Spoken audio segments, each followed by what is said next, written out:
In today's video, I'm going to teach you how to hide margins in Canva. If you've turned on margins in your design and they're getting in the way, I'll show you exactly how to turn them off so your canvas looks clean and distraction-free. First, open the Canva design where you're seeing those margin guides.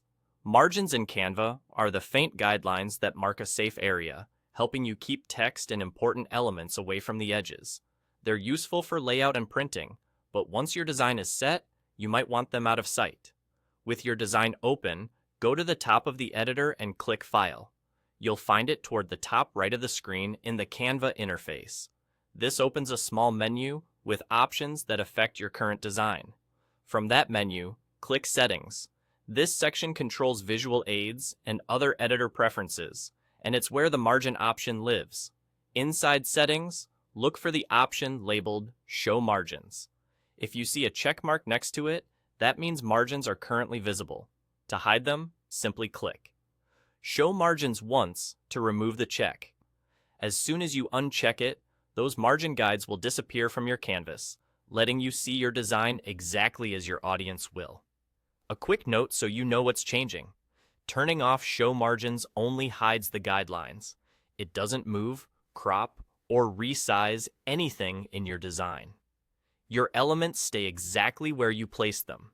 If you ever want the guides back for alignment or print safety, just repeat the same steps and click. Show margins again to re-enable them. If you don't immediately see the file option or settings, make sure your browser window is maximized and that you're inside the design editor, not on your homepage. Interface labels can vary slightly across updates, but the option to show margins will be in the same general area within settings. That's all there is to it. Open your design, go to File, choose Settings, and toggle off Show Margins. It's a simple switch that restores a clutter-free view, especially helpful when you're reviewing colors, spacing, or final details before downloading or sharing. And remember, margins are just a visual guide for you. Hiding them won't affect printing or digital output. Thanks for watching, and enjoy designing with a clear, unobstructed canvas.